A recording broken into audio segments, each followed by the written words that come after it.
pun kalau terangkan ya. Terus mulai nopo. Waqalu ya wailana hadza yaumuddin terus sekedap ini asyara bidzalika. Mun kula terangno kiamat iki, soal kiamat itu seru, ora usah ndelok. Nggih, kiamat itu nopo? Seru wis ora usah ndelok. Anjing ben kiamat itu semua orang dihisab, termasuk sampean-sampean bareng dihisab. Pertama sing dijaga jelas salat. Jadi kalau masalah ibadah mahdhah itu salat, nah masalah sosial itu asal tidak saling bunuh. Terus kalau terangkan ya, terus ngendikane Rasulullah sallallahu alaihi wasallam ngendikane la yazalul mar'u fi fushatin min dini malam yusib daman haroman. Labalan malih nggih. La yazalul mar'u fi fushatin min dini malam yusib daman haroman. Seseorang itu boleh serilek-rileknya dalam beragama asal dia tidak punya masa lalu mengalirkan darah yang terhormat. Gamane cara Jawa ora tau mateni wong, ora tau mateni wong, ora tau mateni wong mukmin utawa ora oleh mateni wong sing muahad atau mustaman. Ya ada aturannya lah. Jadi kalau sampean urip ora tau mateni wong iku wis secara beragama iku rileks karena fifus satin mintin. Nah tentu mateni itu ada banyak sebab, di antaranya fatwa yang ekstrim. Sehingga ulama dulu itu senang diguyon sampai keterusan saiki. Jadi kabeh wong alim khase sering guyon karena memang menghindari omongan penting. Kenapa? Karena sekali omongan penting ini kadang yu'addi ilal fatwa bitaqatul. Takutnya fatwa itu ekstrim, kemudian saling apa? Saling bunuh. Sehingga masyhur itu ada pepatah bahwa statement ulama atau kolamul ulama, penanya ulama itu ahaddu minas sayf, lebih tajam ketimbang apa? Pedang, karena bisa menimbulkan macam-macam. Sehingga dulu banyak ulama kalau bab jinayat itu sudah tidak mau baca bab jinayat. Jinayat itu karena ya takutnya fatwanya itu ekstrim. Ada beda zaman Nabi itu kan enak ya. Sing Kanjeng Nabi mesti bener ya. Musuhnya Abu Jahal CS mesti salah ya. Tukaran saiki wis gak seru. Tukaran mbek kowe repot. Masih aku musuh sampean ini soalnya bener sampean. Wong ora tau urip ora tau seneng mbok musuhi piye ngono dadi. Kan gak penak. Jajal misalnya kiai itu kan mbek santri, wong mesti kan normalnya bela kiai ini, mergo luwih alim luwih bener. Tapi kan cara pandang, lah iya sing bener kok mau ngalah kan. Iso wae sing disalahno pangeran iku sing saiki wong tuwa tukaran mbek anak, kira-kira wong nyalahno sapa? Nyalah orang tuane apa anake? Cara kowe dadi hakim.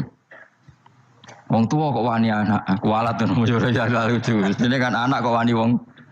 Tapi wong tua kok wani anak, wong tua model apa? Terus anak wani wong tua ya anak model apa? Ya model milenial, model. Tapi potensinya itu sama-sama salah.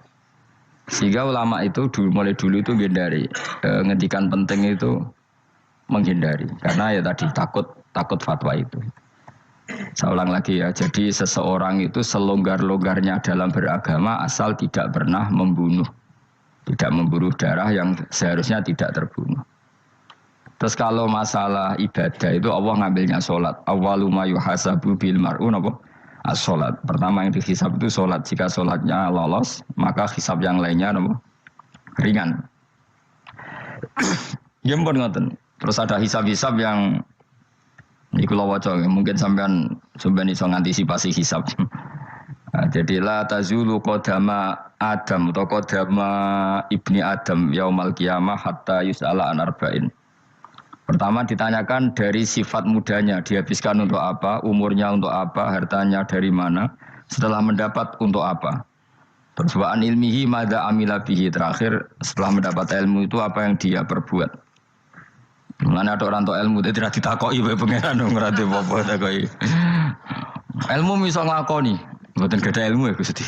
Terus serepet sampeyan. Dunya mboten gadah dunya. Lha apa ning dunya nggih ngentosi mati sing aman niku. Aman apa? Sebab itu orang fakir itu masuk surga lebih cepat timbang orang kaya kacek pinten 500 tahun ketakoki. Dia apa mboten gadah napa-napa. Iso ngaji mboten. Jadi gak perlu pertanggungjawaban mereka napa. Sekacau kan. Nah, sementing kalau terang ngeten ya, ini penting rungokno. Mahsyar iku maknane iku nggon giringan. Terus kiai kuno maknane bayangno nggon mahsyar iku maknane tempat dihalonya semua manusia. Terus mauqif itu tempat diberhentikan, apa tempat diberhentikan. Terus di situ Anda innahum mas'ulun, mereka semuanya ditanya, dihisab. Semuanya dihisab. Terus ngendikane Kanjeng Nabi, hasibu anfusakum qabla an tuhasabu. Menghisablah diri kamu sekarang sebelum kalian semua dihisab. Sehingga potensi kita ini umat Islam utamanya sing tahu ngaji-ngaji ini, sampean semua dihisab ini kemungkinannya kecil. Karena ketika kowe ning donya sampean sedanteni kan biasa wis donga Rabbana zulamna anfusana. Jadi ya Allah, saya ini benar-benar mendolimi diri kita sendiri. Karena tujuannya hisab itu taubah. Taubah itu mempermalukan mereka di depan umum. Seorang lagi ya. Jadi semua hisab itu taubihan, mempermalukan mereka di depan umum bahwa mereka orang yang buruk. Sementara kamu di dunia sudah sering ngaku orang buruk. Saya ini wis rawang akeh maksud ini kan. Jadi kayak ngakuin apa Rabbana zalamna anfusana. Sehingga ngendikane Kanjeng Nabi sebuti hasibu anfusakum qabla an tuhasabu. Menghisablah diri kamu sendiri sebelum nanti kamu benar-benar dihisab. Sehingga umatnya Rasulullah itu kemungkinan kena hisab itu kecil sekali karena tadi sudah terbiasa menghisab dirinya sendiri. Apalagi kita, kata Rasulullah, saya dikasih hadiah yang para nabi sebelum saya enggak dikasih hadiah itu. Apa itu? 5 hal itu. Di antaranya apa? Kata Rasulullah, wa utitu khawatima suratil Baqarah. Saya dikasih terakhir-terakhirnya surat Baqarah. Di surat Baqarah itu umatnya Nabi dapat bonus dan ini luar biasa, yaitu ayat Rabbana la tu'akhidna in nasina wa akhtana. Ya Allah, jangan hisab kami, jangan beri sanksi kami, jangan azab kami kalau suatu saat kita lupa atau salah. ASP nak kue urung salah, padahal mesti salah. Rai-rai ini gak mesti salah. Wes gawe perjanjian mbek pangeran Gusti. Dalam perjanjian dong, ya apa? Setiap saat saya salah langsung sepuro. Mohon buatan usah istighfar malih, mohon niki. Terus deal, soalnya deal ini. Nah itu ngendikane Kanjeng Nabi senyum-senyum senengnya ra karuan. Dan setiap itu dibaca oleh umatku, Allah sudah jawab qala na'am. Jadi Rabbana la tu'akhifna in nasina aw akhtana. Terus qala Allah menjawab na'am. Terus Rabbana wa la tahmil alaina isron kama hamaltahu 'alal ladzina min qablina. Nabi Muhammad jawab, Allah menjawab na'am. Sampai terakhir wa'fu anna, Allah jawab na'am. Kemudian para kiai itu punya kiat supaya umatnya itu hafal itu. Terus jadi bahan tahlil itu masalah ya. Faminhum ya faminhum. Sing tahlil ya ora paham, sing kritik ya ora paham. Alhamdulillah itu mesti padha-padha ra kena hisab. Mergo padha-padha ora napa? Paham. Jadi ora ono barokah kaya goblok wis barokah tenan. Mergo sing lakoni ya ora paham, sing kritik ora paham. Jadi kalimat yang di akhir surat Baqarah itu adalah termasuk hadiahnya Rasulullah yang tidak diberikan pada Nabi sebelumnya. Ini apa ini?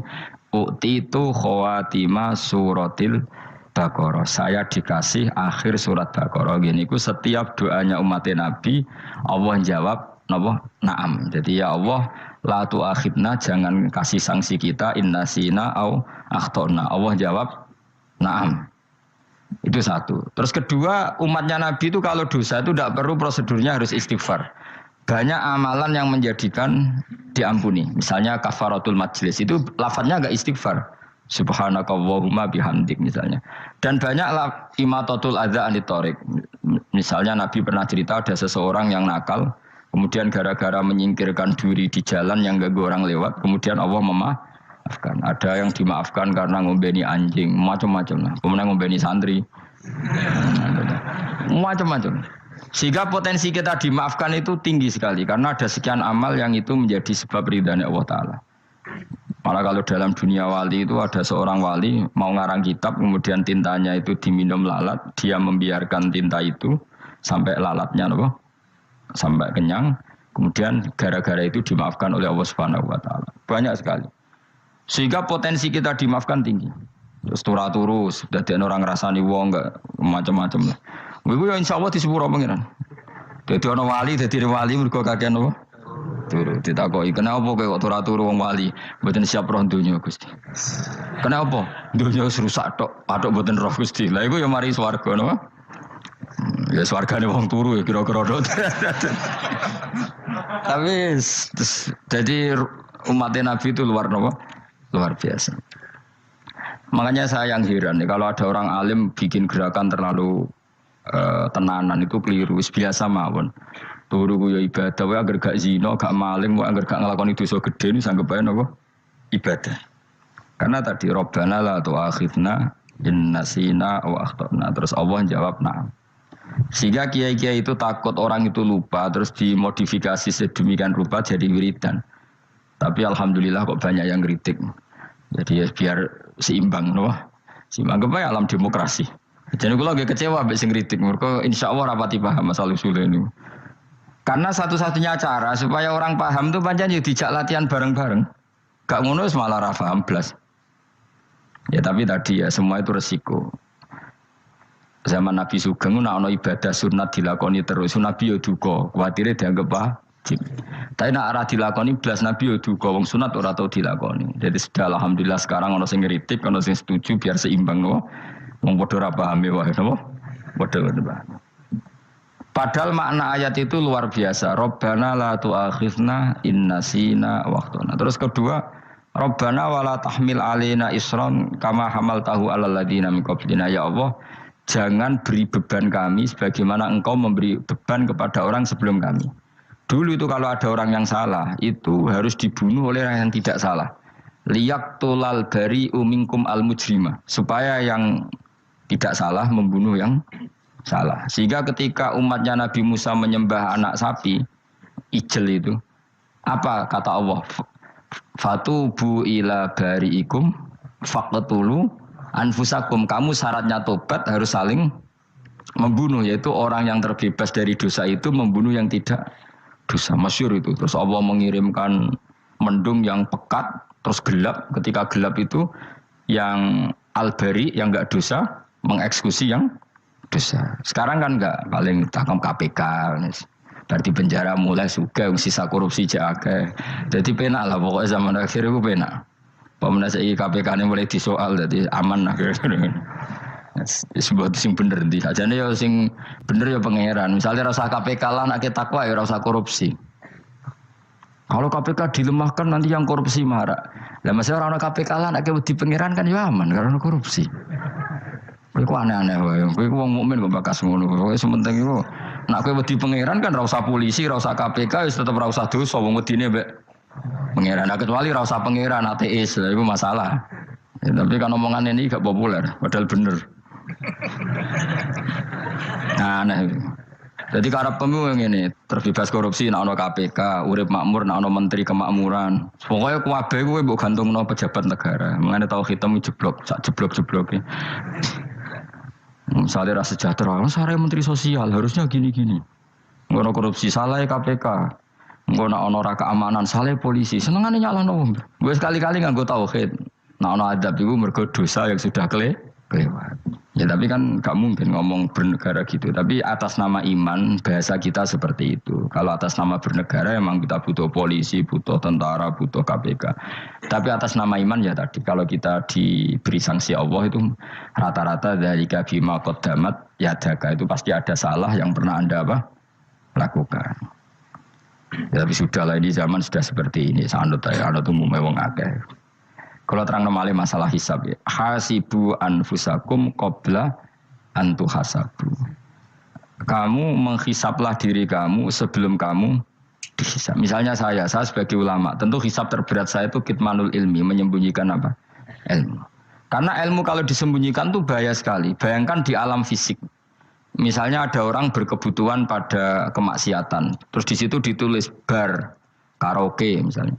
Orang bisa ke sana karena ada tulisannya, ada WA-nya, ada alamatnya. Kemudian ketika Anda bisa Fathul Qorib, tidak ada tulisannya. Harusnya Anda juga nulis ahli Fathul Qorib, ahli Fathul Mu'in, nah, atau ahli Jaljalut, tulis saja. Ahli Primbon. Enggak apa-apa, tulis saja. penerus Ronggo Warsito, tulis saja. Zaman gendeng, nara melok gendeng, ora keduman, tulis saja. Tapi barokahnya tulisan itu kan orang bisa tahu. Makanya kenapa banyak orang sufi yang sudah menyembunyikan diri, wanaknya nakal-nakal karena dia disalahkan Allah karena menyembunyikan ilmu. Saya itu orang yang senang tertutup kecuali masalah ilmu. Saya mau mengajar terbuka seperti ini. Karena tadi awal dari dikenalinya kemakrufan adalah dimaklumatkan. Awal dari dikenalinya keburukan juga karena dimaklumatkan. Betapa celakanya kalau kemungkaran dimaklumatkan sementara kebenaran tidak dimaklumatkan. Makanya Mbah Mun itu sampai berfatwa, Mbah Mun guru saya itu. Nak ono masjid ora ono menarane Mbah Mun duka. Masjid kok ora ono menarane, wajib ono. Dulu saya iskal kenapa menara jadi wajib. Tapi setelah saya tambah angan-angan, secara fikih jelas tidak wajib.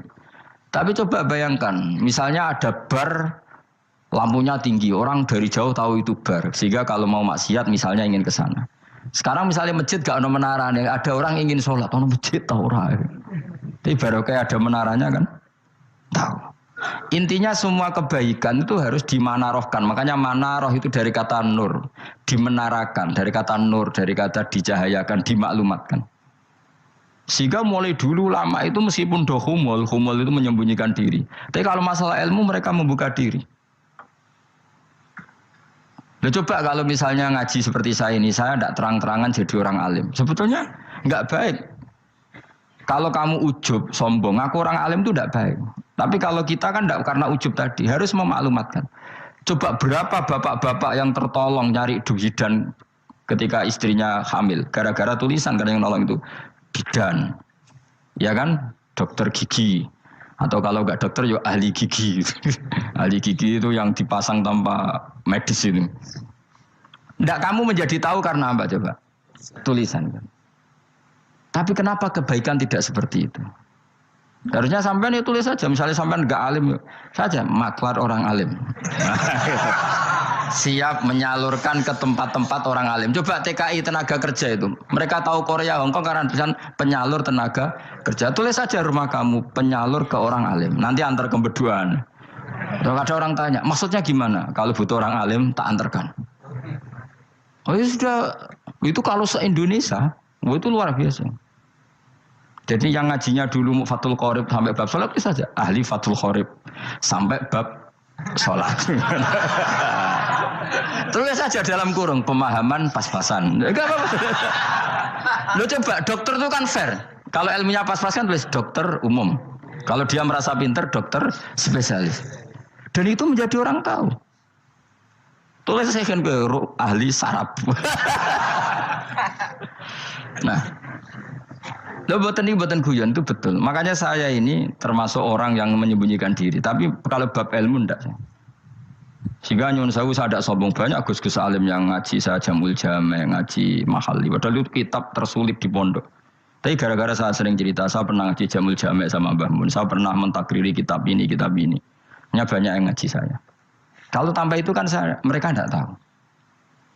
Ya sampean enggak apa-apa kalau menyaingi saya. Tulis saja di rumah kamu ahli Jamul Jame. Barang diparani ahli apa? Ahli jilid. Maksudnya kalau kitab kamu rusak bawa sini. Ya enggak apa-apa. Nah, sehingga syarat utama jadi nabi itu sebetulnya memaklumatkan diri. Ya saya ulang lagi. Pertama nabi jadi nabi syaratnya apa? Memaklumatkan diri. Sehingga pertama beliau jadi nabi naik gunung Sofa, kemudian ya maksara Quraisyin halummu ilayya, wahai orang Quraisy ke sini. Terus Nabi mulai manggil satu-satu, ya Bani Abdi Amanaf ke sini, ya Bani Fihr ke sini. Terus saya ini adalah An-Nadhirul Mubin. Saya sekarang diangkat jadi nabi. Terus Abu Lahab marah-marah, tabbannaka ya Muhammad alihada jama'tana. Muhammad kamu itu orang sial, kita enak-enakan tidur gara-gara kamu manggil kita datang, ternyata hanya untuk urusan seperti ini. Makanya terus ada tabbat yada abi labi watab. Tapi yang iman kemudian tanya, Muhammad kalau kamu setelah jadi nabi misinya apa? Saya diutus Allah untuk kamu menyembah Allah, tidak boleh menyekutukan Allah. Dan Allah memerintahkan kamu afaf itu meninggalkan zina, meninggalkan maling, gini-gini. Coba kalau Nabi tidak memaklumatkan diri, jadi Nabi seklunak-klunus, ketemu wong monggo nggih. Ada temu dia nggih. Sing ngerti nak Nabi ku sapa sih? Sehingga orang-orang yang humul, yang menyembunyikan diri itu di bab ulama masalah besar itu. Karena ciri utama dosa adalah kitmanul ilm. Makanya Nabi sidik amanat tabligh fatona. Tabligh itu lawan katanya apa? Kitman. Makanya saya ngaji di mana-mana. Saya di Jakarta ngaji, di sini ngaji, di Pasuruan ngaji. Harus dimaklumatkan ilmu. Dan kalau ada orang tanya ya tak jawab. Saya itu kitab yang paling aneh di pesantren. Misalnya yang mulai aneh lah. Gak Jamul Jami'. Saya sampai sekarang masih ngajar Jamul Jami'. Kitab yang aneh. Macane lagi roh judulnya pusing. Jamul Jawami'. Kumpulane pira-pira kumpulan. Jadi ilmu apa ae ana ning kono. Sing gak ana ilmu dukun, mboten enten. Ilmu carane bodoni ora ana. Ning kono mau carane mlebu swarga tok. Mane potensi kula mlebu swarga itu tinggi sekali. Cara sing model piye duwe. Dadi mun. Dadi cara sing model piye duwe. Jadi cukup banyak nopo. Coro. Sampe nek ndek cara sitok ora mesti kula nu gak ada cara kathah. Dadi nek dari cara iki mentok ganti cara iki mentok. Ya terakhir paling gampang cara nganggo fadhole pangeran. Iku kena mbok tiru. Pokoke mbok swarga nganggo fadhole pangeran. Masalah utama kita sebetulnya itu. Makanya saya tidak pati cocok sama orang sufi itu. Kebenaran itu harus dimaklumatkan. Sementara orang sufi itu ingin menyembunyikan diri. Itu kalau untuk yang alim itu tidak bagus. Wong kita saja tahu itu dokter atau bidan karena tulisan. Ini bidan, ini dokter. Dan mereka jujur, dokter umum, dokter spesialis. Loh, coba misalnya di kota, kamu tulis saja penyalur kebaikan. Orang yang ingin mondok, pondok pilihannya ada, Sarang ada, Peloso, Lirboyo. Kalau saya ke sana gimana? Saya kenal Gusnya. Tak anter. Keren, sudah ada penyalur. Kalau orang bisa tersalurkan ke Korea, ke Korut, ke Jepang karena tulisan, kenapa tidak banyak orang tersalur kebaikan karena tulisan? Enggak orang mau kelunak orang jelas.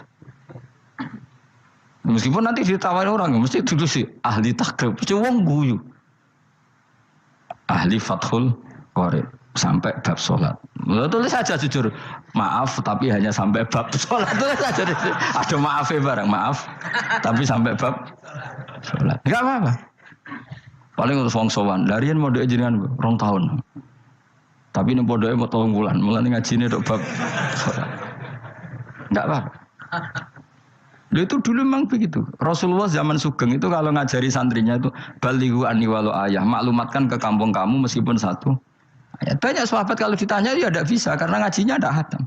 Tapi ya terus, gak apa-apa, kok tak soal Abu Bakar, tak soal Umar, ditanyakan yang lebih pintar.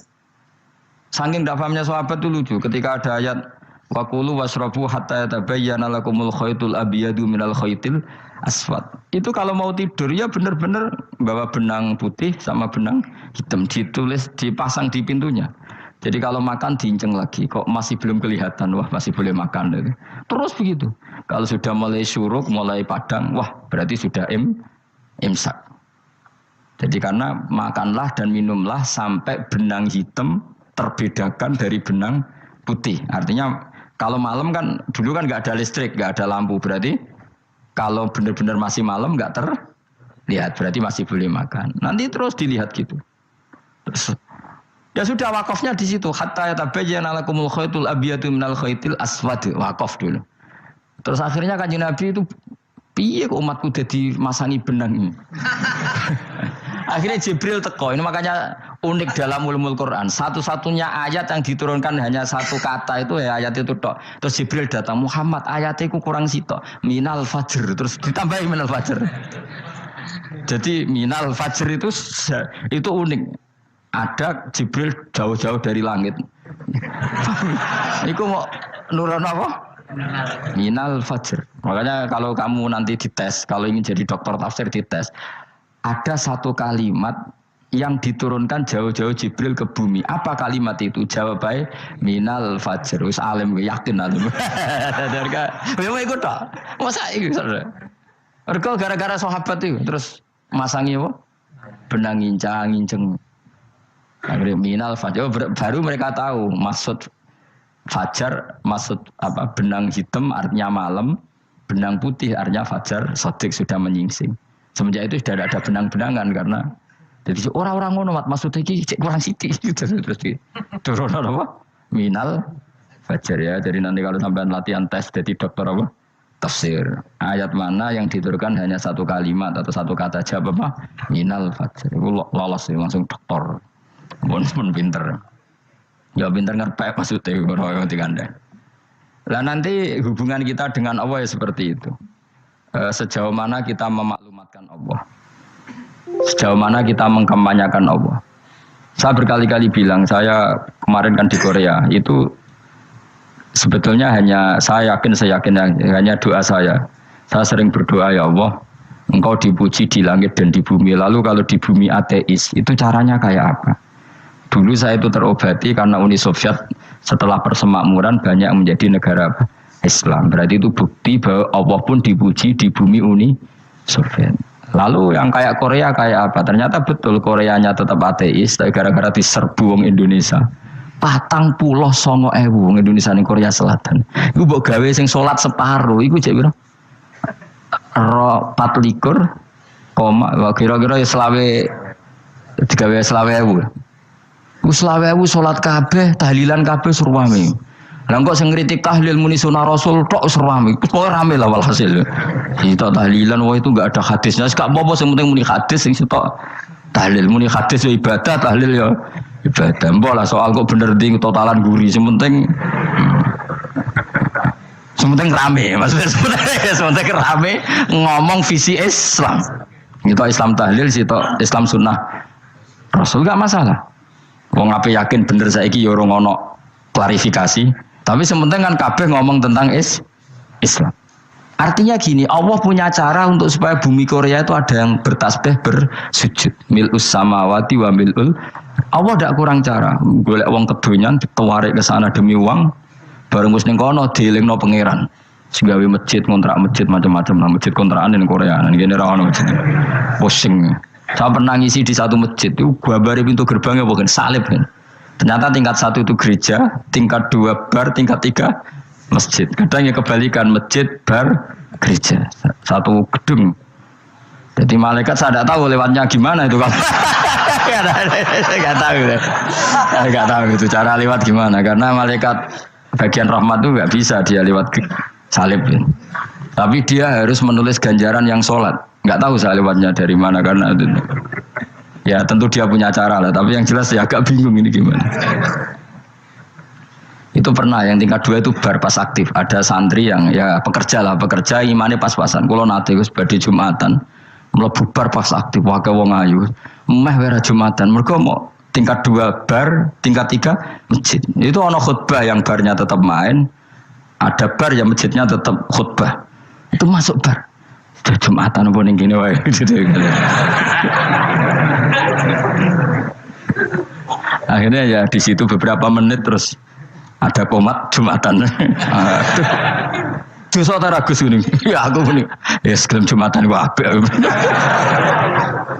Wong sedhi dilakoni kok takok dosa ta ragus. Oh raimu kadung lakoni kok takok. Artinya gini, Allah punya cara untuk menyebarkan Islam di Korea.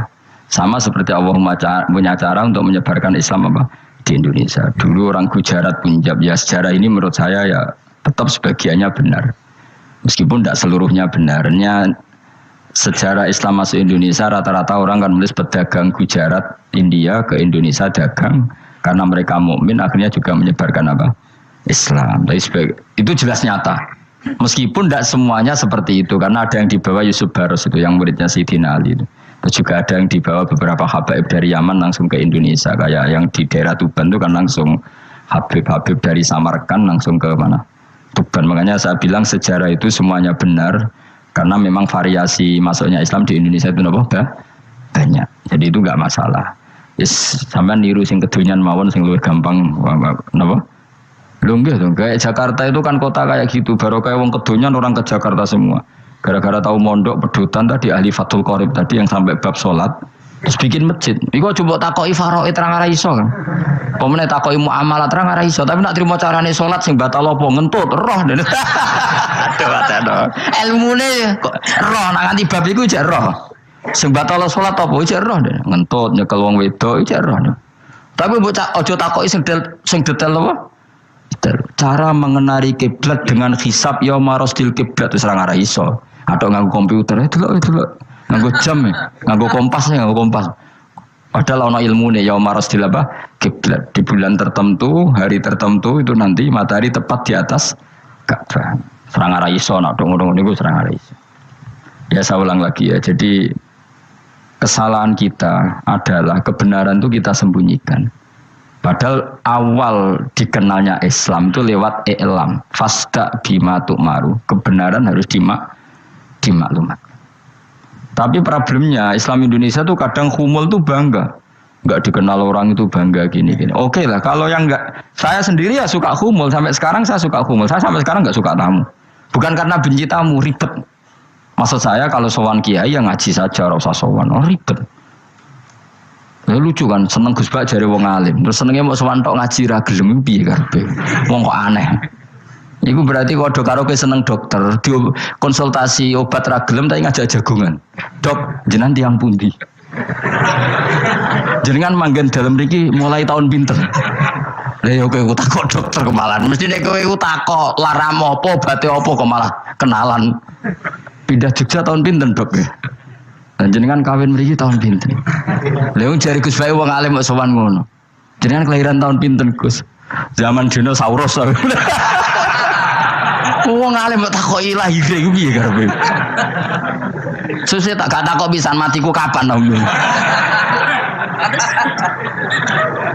Coba betapa naifnya kita kalau kita suka dokter, terus kemudian kamu takok, Dok, kelahiran tahun pinten jenengan? Aneh gak? Nak kowe seneng dokter mergo mau konsultasi berobat ya ngomong saja apa yang kamu butuhkan. Aku seneng wong alim yo ngaji titik. Ayo kowe misalnya seneng artis, ndelok konser artisnya takok kelahiran tahun piro. Gak penting artis ayu mbok delok seneng wis sudah gitu aja. Ora wong alim yo ngono ngaji seneng.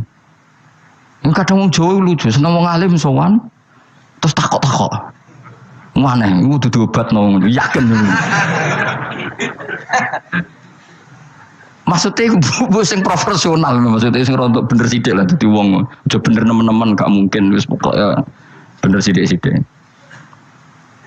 Makanya kemarin ngaji apa Nasoih Libat kan gitu, mujalah satu ulama artinya apa? Fi majlisil ilm ketika ngaji, ora kok mujalah satu ulama utawa sowan matekno wong ngene gitu.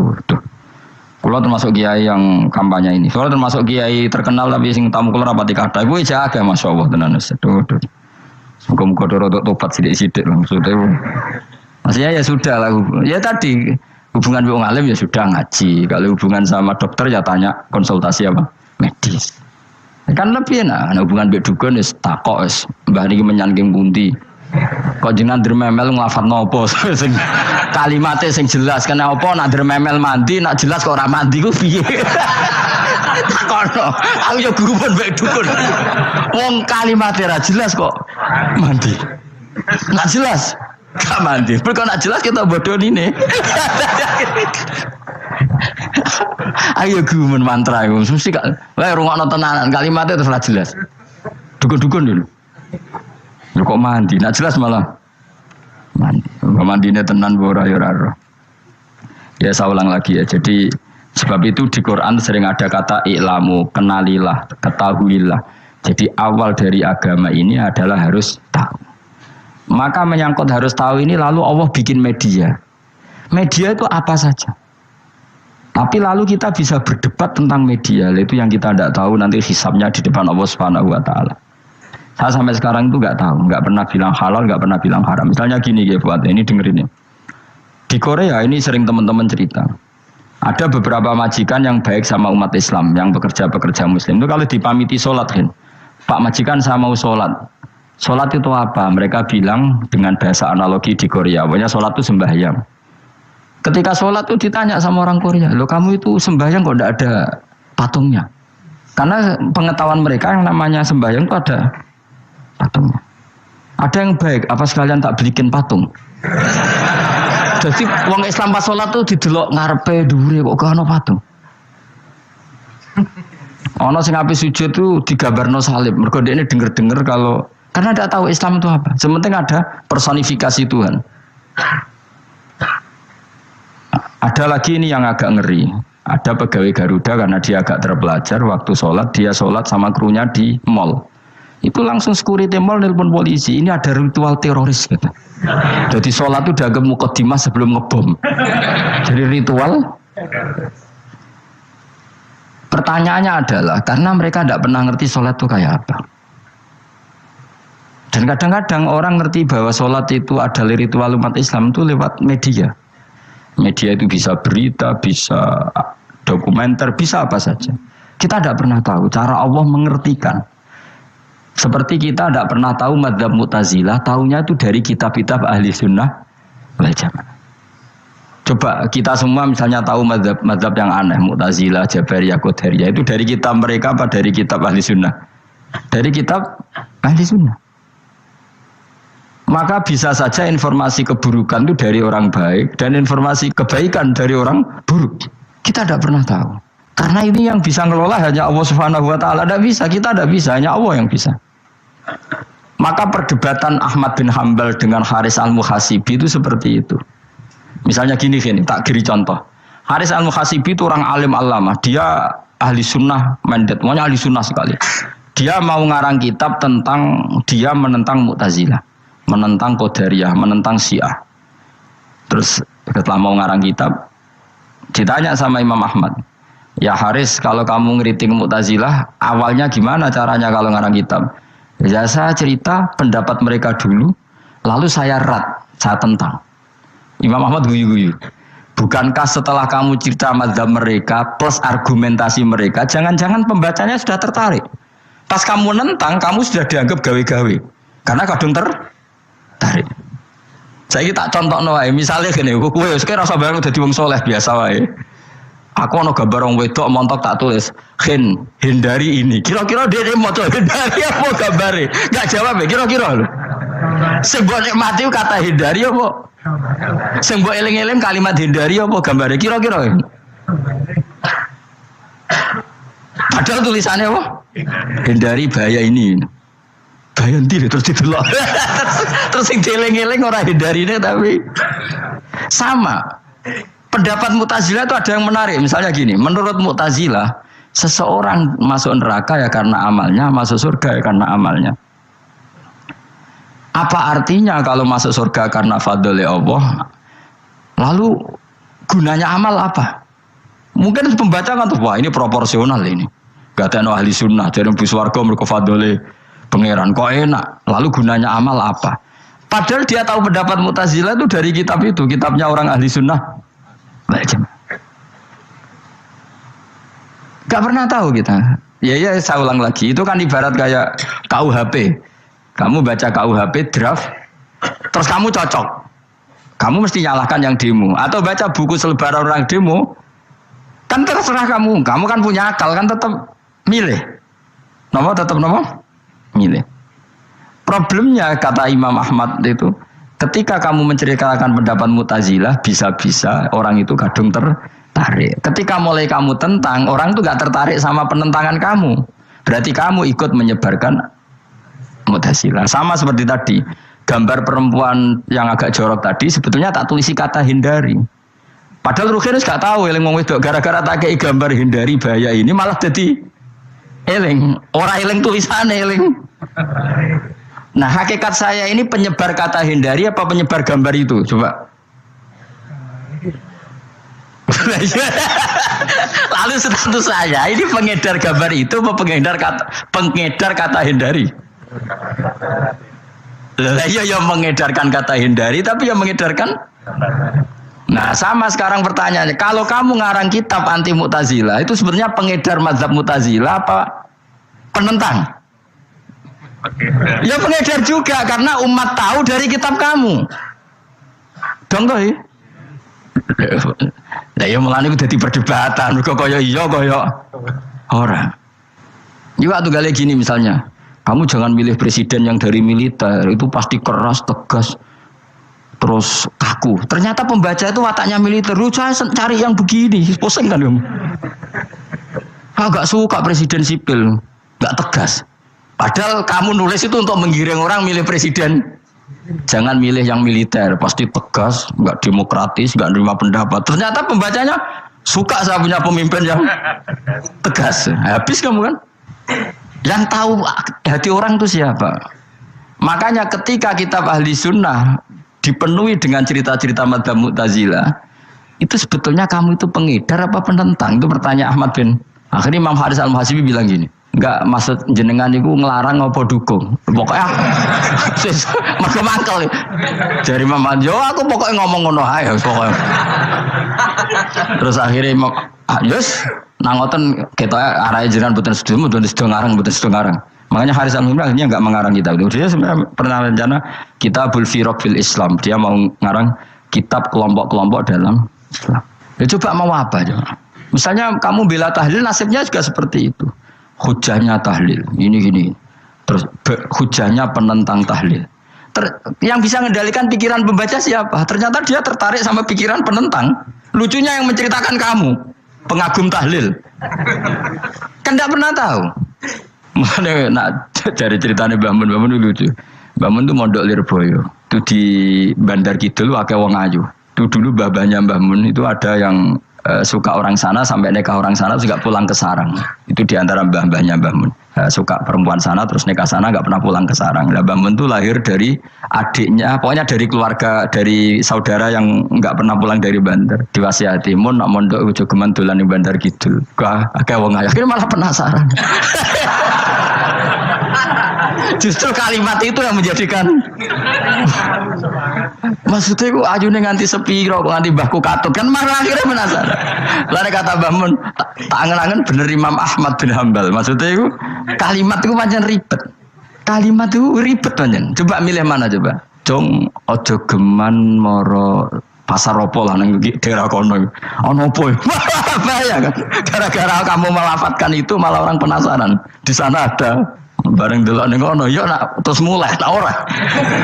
Nah, makanya pertanyaannya, pengarang buku juga kena hisab karena sebetulnya apa yang dia tentang orang lain menjadi tahu karena ceritanya dia. Coba kamu ngarang kitab saja yang anti Syiah atau anti Mu'tazilah atau anti Murji'ah atau anti otoritarian, mesti pembaca itu enggak bisa kamu kendalikan. Nah, itu juga rawan hisab. Makanya berat. Pokoknya walatus alunna yauma idzin anin. Semua itu nanti dimintai tanggung jawab oleh Allah Subhanahu wa Ta'ala. Karena kita tidak pernah tahu. Akhirnya Haris Al-Muhasibi gak ngarang kitab. Imam Ahmad itu tidak punya karangan kecuali riwayat Musnadu Ahmad bin Hambal. Kalau ada 14 juz. Dia tidak punya karangan. Ketika ditanya, saya takut membuat hal baru dalam Islam. Karena karangan itu kan mesti melogikakan hukum. Sementara Allah tuh kadang nggak butuh dijustifikasi seperti itu. Jadi cara kitab usul fikih ini, sama tak bedai.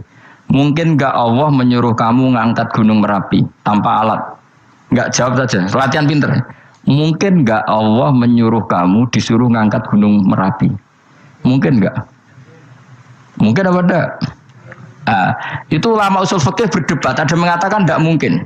Karena Allah tidak akan memerintahkan sesuatu yang tidak dimampui mukhatab, yang tidak dimampui manusia. Masuk akal. Kaul kedua mengatakan mungkin. Butuhe Allah iku mau wong muni yo tok nurut. Senajan to gak mungkin. Ayo Hen, Gunung Merapi angkat Hen. Nggih Gusti, siap. Langsung melayu moro. Muwi Allah wis seneng wah nurut aja iki. Tapi ya kemungkinan cek goblok ora takok sik. Kita kan tidak pernah tahu, makanya ulama ini debat. Kira-kira nak Hen Gunung Merapi angkat. Potensinya kan dua, kue langsung melayu apa ngangkat. Potensinya kan kok goblok ngono ora takok. Bicarane kok. Tapi ya mungkin dilembek pangeran. Cek nuruti ora paham-paham lah melayu. Ki milih ndi? Status sing ngene iki nurut apa goblok?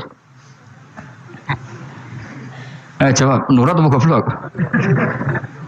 Ya nurut goblok. Ya coba ngono. Kita tidak pernah tahu. Mulane tetap pada akhirnya kita itu wain adri. Kita ini tidak pernah tahu. Tapi kita tahu bahwa semua ada hikmahnya. Makanya kadang orang alim itu bilang saya alim, kadang bilang saya tidak tahu. Maksudnya kita tahu Allah memerintahkan pasti ada hikmahnya, tapi kita tidak tahu maksudnya apa. Ya sudah seperti ini. Akhirnya dunia ya sudah seperti ini. Ya kadang ngerti, kadang nggak ngerti. Ya sudah biasa ya. Kalau kita tak tahu sesuk urip to orang. Mungkin jawab. Munirar roh iku nyatane yo Ya koyo roh. Muni roh ya ora roh nak mati. Mulane sudah. Kadang takoki sesuk iku jeng yo ziarah nggih, Mbah. Tapi kadang bawa alam, Mbah, insyaallah. Ya karena memang ya enggak pernah tahu. Karena apa ya? Wis ra kena diterangno, Bang. Mulane kula niku gak ada kitab-kitab perdebatan ulama, anak gejol-gejolkan ngoten niku. Saya ulang lagi ya, kalau kamu mengarang kitab menentang pendapat Mu'tazilah, itu artinya kamu menceritakan pendapat Mu'tazilah, lalu menyebarkan kesalahan mereka. Pertanyaannya, pembaca pertama kali tahu pendapat Mu'tazilah gara-gara cerita kamu. Itu sama, pembaca tahu gambar perempuan gara-gara edaran kamu. Meskipun kamu menulis hindari, tapi kan menjadi tahu. Kamu berarti penyebar kata hindari apa penyebar gambar? Apa penyebar kata hindari? Itu ibarat kayak gini, ada anak kecil baru umur SMP kamu nak hindari narkoba. Bentuknya kayak ini loh, nak. Padahal anak kamu itu bakat soleh yang nggak terlintas narkoba. Gara-gara buat cerita ini menjadi tahu. Sekarang omongan itu dihisap tahu orang menjadi tahu gara-gara kamu. Tapi kamu nggak ngandani, takut anak kamu kejebak narkoba. Milih mana? Bingung tau ke? Wingi-wingi ra bingung ora tau mikir. Maksudnya aku ya gumun, wong ora tau mikir kok do urip. Jadi ya sudah. Enggak angel pancen urip lu ya angel. Emane ngaji, bener ngaji. Ngaji minal fajr. Minal fajr. Itu satu-satunya ayat sing turun mok sak kalimat. Dadi ora sak ayat mok sak kalimat, sak kata kalau dalam bahasa Indonesia. Mun kula terusno. Oh, masalah yamin iki kula terangno. Yamin itu maknane arah kanan. Arah kanan maknane arah yang dikira benar. Jadi orang Arab bilang kalau sesuatu benar itu disebut kanan. Mulane ashabul yamin. Tapi kalau orang salah disebut ashabus simal. Jadi sebetulnya itu bahasa-bahasa, ya memang bahasa Arab seperti itu. Partai kanan berarti benar. Kalau partai kiri salah. Gitu. Tapi sekarang katanya ada wasatiyah, tengah-tengah. Ya, saya malah bingung tengah ning ndi. Tapi nah istilah Al-Qur'an itu jelas ada yamin, ada simal. Tapi kalau wasat itu bahasa sosial, tapi ya sah, bahasa itu juga sah. Wong napa sebut ini ummatan wasatan litakunu syuhada'a napa? Wa kadzalika ja'alnakum ummatan wasatan. Mun kula terusno, jadi arah kanan itu maknanya apa? Arah yang benar. Makanya disebut ashabul yamin. Kalau salah disebut ashabus simal. Innakum ladzaikul adzabil alim. Innakum satamne sira kabeh. Fi tetep dawuh, fi iku tetep ing dalem dawuh innakum. Iltifatun ana iltifat. Iltifat iku ngerubah redaksi. Mau kan tentang hum itu dhamir ghaib, tapi sekarang jadi dhamir mukhatab. Ladzaikul adzabil alim. Yektine wong kang bakal nyeksani, bakal ngrasakno siksa sing pedih. Wa mutzauna lan ora den wales sira kabeh ilama kecuali perkara illa jazaa kecuali wales perkara kuntum kang ana sira kabeh tak malu nang nglakoni sira kabeh illa ibadah wahil mukhlasin kecuali kaulane Allah sing ikhlas. Jadi semua orang itu akan kena siksa kecuali kaulane Allah sing napa ikhlas. Wis ikhlas pokoke enak-enak ibadah ikhlas mun nang ngandel kula ibadah paling nyaman ikhlas. Mulang ya mulang ae mergo perintah Allah. Cek murid temroh hae guru cek ora ban sak karep-karepe pokoke mulang ya mulang ae. Sekolah nih, pokoknya mulang-mulang aja. Cek roh aku ora urusan, pokoknya mulang wis. Boleh ridane Allah, ben sebenarnya akhirat rakakan hisab. Ribet mikir manusia ribet. Pemane mikir hak-hakmu ribet. Turuti ora tau warah, serepot kabeh.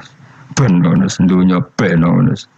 Ademu mesti dianggap urip sedina-sedina. Sing ngongkon bayangno urip suwi wis sapa? Wa amali akhiratika ka annaka tamutu. Hoten. Mana kalau nanti 200.000 tak anggap lagi. Urip nganti sesuk duit 200.000 caki. Tapi bayangno duit akeh, bayangno urip nganti 7 tahun. Sing ngongkon bayangno ngono iku ya. Sopo jelas Nabi dawuh wa amal li akhiratika ka annaka tamutu hoten. Kamu ngamal untuk akhirat seakan-akan mati be. Jadi misalnya aku digedingi wong sakmen iki, digedingi mok sewengi enteng sesuk wis mati wae. Jebule cek urip. Ya anggap ae cek sesuk. Kan mok sedina-sedina ngitunge apa? Mulane anggere ana panitia ngundang aku pengajian ku pusing. Aja mbok undang saiki aku mari bingung. Pokoke nek sesuk acara bengi aku kandhani. Mboten Gus ben ana kepastian. Kepastian mbahmu ora melok duwe donya men kepastian namanya. Wong ora tau ngaji tauhid to namanya. Pas, ya coba 2 bulan lagi disuruh bilang iya ben ana Sing iso ngatur donya sapa? Akhirnya tapi ini benar kepastian mbahmu manusia sing iso nonton sapa? Pokoknya acarane Senin, aku kan dari malam Senin, aku ono ya iso wae lunga. Gampang kan? Tapi kan jantungan. Akhirnya golek kiai serep. Alhamdulillah ras itu. Atus kula ngaji teng mriki pokoke umume iku akhir bulan iki ngono tok santai wis. Ya biasa wae. Ya pokoke urip anggap ae mestino wa amal li akhiratika ka annaka tamutu. Dan jadi misalnya damuk bojo ya damuk sedino. Sesuk wis mati wae. Boleh sesuk jauh urip diwamuk meneh. Paling sedino. Wis sedine mati, yes. Enggak suwe-suwe ra aman apa? Aman. Aman. Wani urip ngono. Jadi daftar wali tau warai ngono ora. Ikhlas ki ngoten carane ki salat ben nyaman. Ngendikane Rasulullah, "Sholli ka annaka sholatu muwaddi'in." Kowe nek ben salat ikhlas, anggap bae iku salat sing terakhir dan kenangan terbaik kamu di dunia adalah tahu salat, tahu sujud. Juga salat tuh happy. Ya Allah ini sujud saat terakhir, ini rukuk saat terakhir. Seneng dadi salat. Salat kok ora. Sewanteng kok salat meneng. Sewanteng akhirnya awur-awuran. Mana kira dadi wali-wali aku. Kroso Kang, nek dadi wali ku ono ambune. Kita ora ono ambune semboyo. Maksudnya aku ora usah wali-wali papan atas, sing ringan-ringan ae, sementing ku bener. Jadi syarat wali wa amal li akhiratika ka annaka tamutu dan beramallah untuk akhirat kamu seakan-akan kamu mati besok. Jadi misalnya diutang tapi sahur jangan utang sahur ngawur sembrono. Contohnya aja utang aja nak utang bahaya. Enak kan? Jadi kayak di masalah berat ya enteng. Wong urip mau napa? Sedina. Apa meneh aku luwih wali meneh, ora nganti sesuk malah. Setiap saat aku iso mati. Berarti nek di masalah kan lep sedilu. Cuma masalah kowe permanen, bar mati tambah neraka. Lha kok aja sampe. Malah selawase. Lawas. Mulane masalah ning donya tok, ora usah sampe tok akhirat. Ojo. Apa kan repot enggak jajai kowe. Seakan-akan mati besok. Pertanyaannya, apa setelah mati enggak ada masalah? Ternyata tambah banyak masalah. Sebenarnya sementing ikhlas semua. Wa illa ibadah wahil mukhlasin. Jadi kalian semua pasti merasakan siksa dan akan dibalas kecuali mereka sing ikhlas. Mesti ikhlas itu aman. Illa ibadah wahil mukhlasin, kecuali kawulane Allah sing napa ikhlas. Wa ja'alna minal mukhlisin. Ya mungkin kula jenengan sedanten termasuk tiyang sing napa ikhlas. Pokoke dilatih, nek dilatih dipaksa, pokoke luwatih paksa. Nggih Gus pokoke paksa supaya sampean ikhlas. Ya wae misale kowe ngandalo pejabat ya mati. Nah mati ora kuat, sing kuat namung Allah Subhanahu wa taala. Jadi sehingga terlatih. Nah, bagaimana mungkin saya bisa hidup tanpa komunitas nasional, ya kamu yakini aja komunitas itu bisa saja mati atau benci kamu atau perubahan sistem. Ya kayak dhisik misalnya wong duwe wartel iku koyo sugih toko wartel. Bareng ono HP gitu tuntas. Dulu misalnya wong duwe telepon rumah itu koyo sugih ono HP ya tuntas. Jadi perubahan-perubahan ini menjadikan kita tidak percaya terhadap dunia ini. Mesti ora iktimat, ora tetanggenan be dunia ini. Yang enggak pernah berubah hanya Allah Subhanahu wa taala. Misalnya ngono, kowe sayang anak, iso wae anakmu sampean gedeng kowe aja katut bojo. Kowe sayang tangga iso wae gedeng kowe. Utawa ana perubahan sistem sing dadekno kowe ra urip ning kono, misale kowe ndonga-ndonga disenengi wong bidukan, jebule kowe ditakdir urip di daerah lah. Enggak pernah tahu. Yang mesti abadi namung Allah Subhanahu wa taala. Sebenarnya illa ibadah wahil mukhlasin. Kecuali kaula-kaulane Allah sing mengikhlaskan amal hanya krana Allah Subhanahu wa taala. Ail mukminina tegese pira-pira mukmin. Uti dawuh iki istisna mungkotion kang terputus. Dzikra jazaa'uhum. Utawa ngene, dzikru jazaa'ihim mutawi nutur piwalese para al-mukhlisin fi qouli ta'ala ulaika lahum rizqum ma'lum. Ulaika te mungkon-mungkon sing ikhlas lahum tetep kedhe ulaika fil jannah rizqun utawi rezeki ma'lumun kang wis ditentokno bukrotan ing wektu esuk wa asyan wektu sore. Rupane rezeki apa fawakihu iku pira-pira buah-buahan badalun dadi badal au bayanun utawa menjelasno rezeki maring rezeki. Bahwa tekang aran fakihah utawa utawi arisku merupa fawakih ma perkara Yuk kalau kang den pangan apa mata lagi dan krono enak-enakan lali fifdi sihatin ora kok krono jaga kesehatan. Jadi ning swarga iku mok sifate pakanan mung go enak-enakan tok, ora ana makanan pokok. Mergo makanan pokok kowe mangan beras ning Indonesia kan go ketahanan fisik. Sementara di surga tidak perlu ketahanan karena dijamin fisik kamu abadi. Paham bisa ulang lagi ya. Kalau di dunia kan kowe butuh mangan pokok supaya mempertahankan fisik. Karena fisik kamu rawan rusak kalau tidak makan makanan pokok. Sementara di surga fisik kamu tidak mungkin rusak sehingga tidak perlu makanan sing pokok. Kabeh sifatnya makanan mau gue enak-enakan tok. Ora perlu lali hifdis